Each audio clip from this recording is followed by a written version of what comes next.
मन को ही पकड़ा, कहा यही गुनहगार है, यही दोषी है, यही अपराधी है, यही जन्म मरण का कारण बनाने वाला, यही नरकों की योनियों में बार बार जन्म दिलाने वाला। इसलिए उन्होंने मन को पकड़ा और क्या कहा, बड़ा बैरी है मन घट में, इसी को जीतना कठना, पढ़ो तुम इसी के पीछे और सभी जतन करना। कलयुग में आपको कुछ नहीं करना, न पूजा, न पाठ, न तीरथ, न व्रत, न हवन हवन, जब तक स्नान, ये तो करके आपने देखा कि किसी का मन बस से नहीं हुआ, मन की कोई गंदी आदत ठीक नहीं हुई।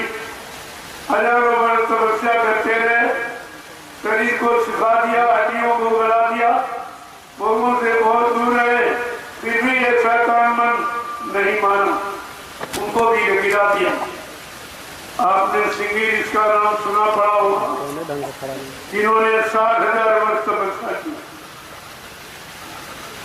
60,000 वर्ष जिस राजा के राज में तपस्या कर रहे थे, जब उस राजा ने सुना कि मेरे राज में एक ऐसे तपस्वी है जिन्होंने 60,000 वर्ष तप किया, तो बड़ा खुश हुआ। इसी खुशी में उसने सिंगी ऋषि जी को निमंत्रित किया। जब निमंत्रण मिला तो सिंगी ऋषि बड़े क्रोध में आ गए। फिर देखो, इसके राज में जाकर क्या अपनी मैं तपस्या खराब करूं? जब ऐसा इन्होंने कह दिया, वो खबर राजा को दी, तो राजा को बड़ा क्रोध आया कि मैंने कितने आदर सम्मान शिष्टाचार मर्यादा को ध्यान में रख के इनको निमंत्रित किया और इन्होंने मेरी अवहेलना कर दी। मेरे राज में रहते मेरे हुक्म का इन्होंने पालन नहीं किया, तो भी क्रोध में आ गई। इसी क्रोध में आकर उसने एक संकल्प ले लिया कि जो सिंगी ऋषि को मेरे राज दरबार में ले आएगा, मैं उसको आधा राजपाट दे दूंगा। जब ये प्रचार राज्य में शुरू हुआ, सबके अंदर इच्छा उठी कि चलो आधा राजपाट मिलेगा। लेकिन जब ये सुनते थे कि उन्होंने 60,000 वर्ष तपस्या की, तो सब पीछे हट जाते थे। लेकिन एक वेश्या तैयार हुई। वेश्या ने कहा, महाराज मैं ले आऊंगी।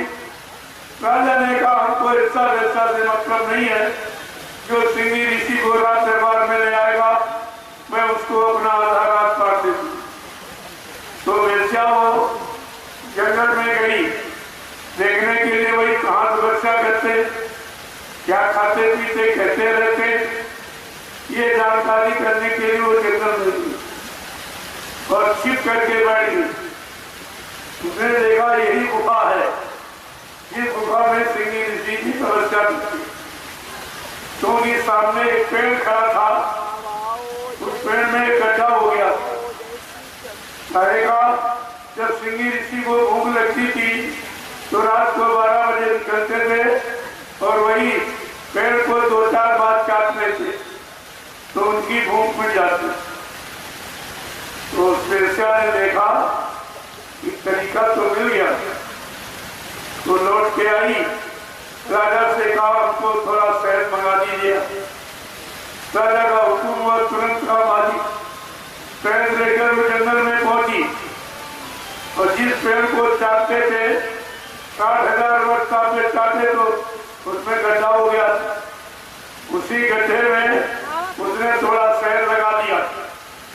जब सिंगी ऋषि को भूख लगी और रात में निकले, तो जैसे जीभ मारी, रोज 2-4 बार चाटते थे, उस दिन 10 बार चाटे, क्योंकि अब शहद लगा हुआ, वो स्वाद उनकी जीभ पे चढ़ गया। जब स्वाद चढ़ गया, धीरे धीरे उस वेश्या ने शहद की मात्रा बढ़ानी शुरू। 5-6 महीने में उसने 1-1.5 किलो की खुराक उनकी कर, जिसकी 1-1.5 किलो की खुराक हो, वो बगैर, यानी भूख इतनी तेज होगी कि बगैर उसको रह नहीं सकता। तो एक दिन वेश्या ने उसमें कुछ नहीं लगाया। सिंगी ऋषि को जो भूख लगी तो निकले, तो जी मारी तो वहां कोई स्वाद नहीं था। पहले जैसा तो था नहीं, वो तो स्वाद जीत पे चढ़ गया और स्वाद ही तुम्हें बर्बाद करता है, तुम्हें विषय भोगों में ले जाता है, तुम्हारी बुद्धि का विवेक ज्ञान समाप्त कर देता है। तो मतलब यानी अब वो स्वाद के वशीभूत हो गए। जब वेश्या ने कुछ लगाया नहीं और निकले जिसकी 1-1.5 किलो की खुराक हो तो कैसे रह सकता है? तो बेचारे तड़फड़ाने लगे। वेश्या ने इनको खूब रुलाया, तड़फाया खूब और बड़ी देर में निकली तो ये रोते कह रहे हैं, अरे भाई वो कहाँ है? कर क्या कर जो तुम इसमें लगाती हो? कर वो यहाँ का हो तो घर में कर, बताओ तुम्हारा घर कितनी दूर? अब देखिए ये भूख, चाहे भोगों की भूख हो, चाहे काम की, क्रोध की, लोभ में, मोह की, अहंकार, इच्छा, कोई भूख हो, भूख तुम्हें परेशान कर देगी और बगैर वो परिकृति कराए मानेगी नहीं। उसमें चाहे कोई बुरा हो या अच्छा हो, पाप हो, पुण्य हो, ये कुछ नहीं देखती। अब वो भूख के वशीभूत हो गए सिंगी जी, तो वेश्या के घर चले गए। अब घर में उसने खाना बनाना शुरू किया। जितने रजोगुणी तमोगुणी आहार हो सकते थे, जो मन को विकृत करने वाले, वो सब उसने खिलाने शुरू किए और उनके मन को एकदम शांत बना दिया, एकदम भोगों का वशीभूत बना दिया। अब इतने काम के वशीभूत हो गए, उस वेश्या से 2 बच्चे पैदा हुए, सिंगी ऋषि के 2 बच्चे। राजा की खबर आती है, अगर भाई कब लेके आएगी, कब लेके आएगी। जब बच्चे कुछ सियाने हुए तो एक दिन उसने घर में कुछ नहीं बनाया। वो बोले भाई जल्दी करो, कुछ लाओ, भूख बहुत तेज लगी। कहा वो तो सामान खत्म हो गया। तो क्यों? वो राज दरबार से मिलता था, जल्दी करो, राज दरबार कितनी दूर, चलो भाई, भूख के बगैर मैं नहीं रह सकता।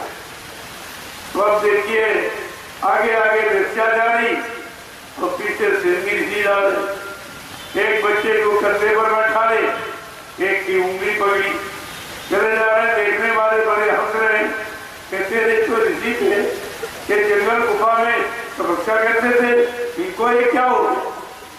ये किसका भी पीछे जा रहे और एक बच्चे के लोग बड़ा से लोग करते थे, लोग हंसते भी थे, लेकिन वो भूख से इतने व्याकुल थे, किसी तरफ देखते नहीं, चले जा रहे थे। जब राजा के सामने पहुंचे तो राजा ने कहा, महाराज ये आपकी क्या स्थिति हो?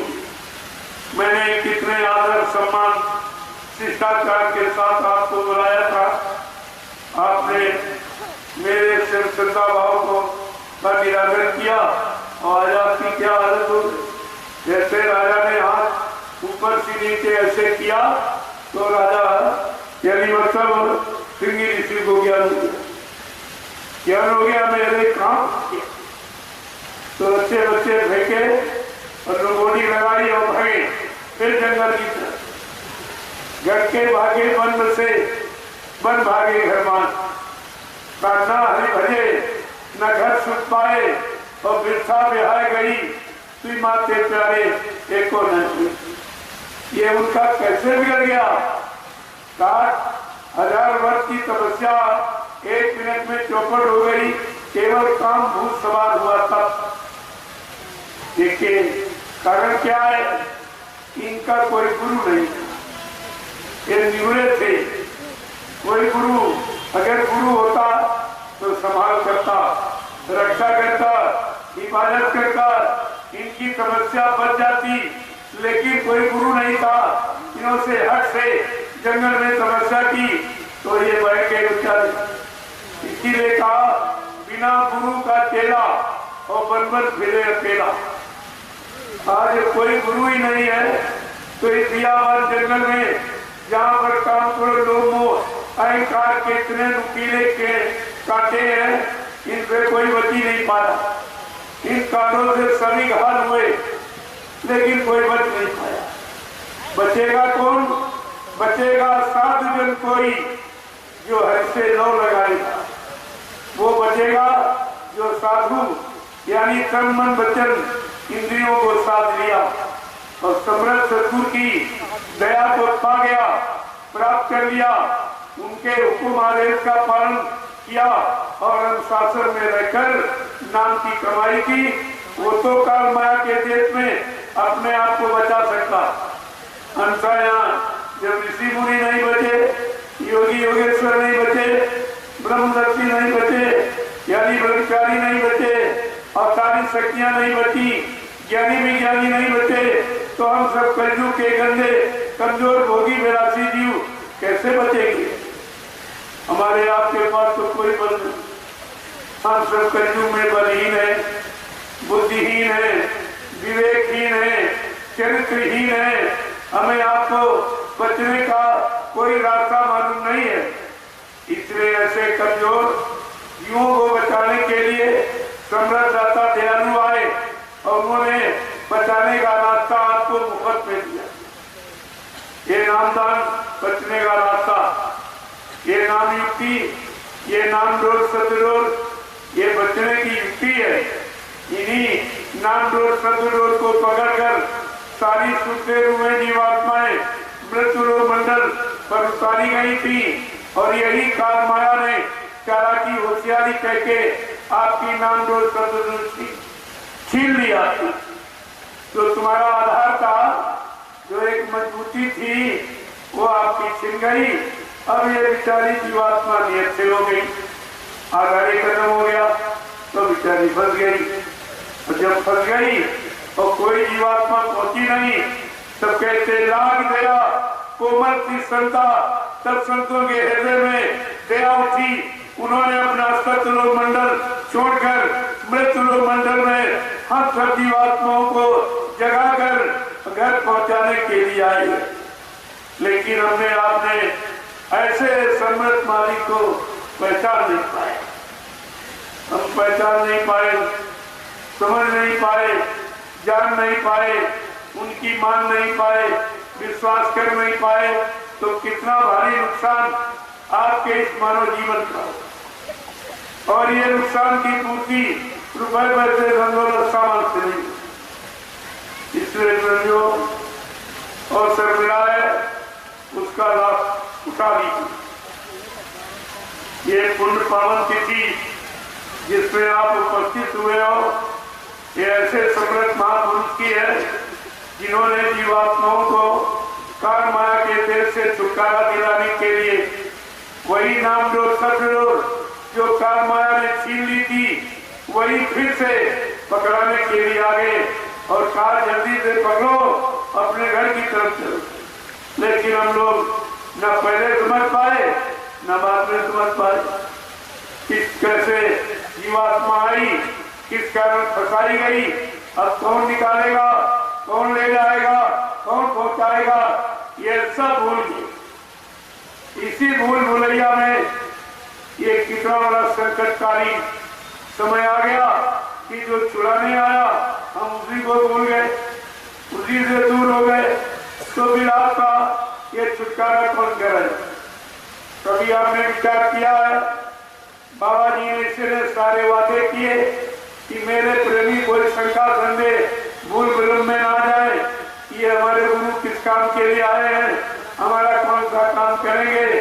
तो सब जानकारी आपको पहले थी कि मैं ये काम करने आया हूँ। और ये भी कहा कि मैं राम कृष्ण की तरह से बीच के लोक से नहीं आया हूँ जो तुम सबको बीच में छोड़ के चला जाऊंगा। ना मैं ब्रह्मा के ब्रह्मलोक से आया हूँ, ना विष्णु के विष्णुलोक से आया हूँ, न शिव जी के शिवलोक से आया हूँ, न राम के साकेत लोक से आया हूँ, न कृष्ण के गोलोक से आया हूँ, न देवी देवताओं के लोक से आया हूँ। मैं आया हूँ सतलोक सत्य धाम प्रभु राम, जहाँ की सारी सुते हुए जीवात्माएं आज ये मृत्युलोक मंडल में मनुष्य शरीर में बैठी। मैं इनके वास्ते इनको घर पहुंचाने के लिए, फिर भी आप नहीं समझ पाए।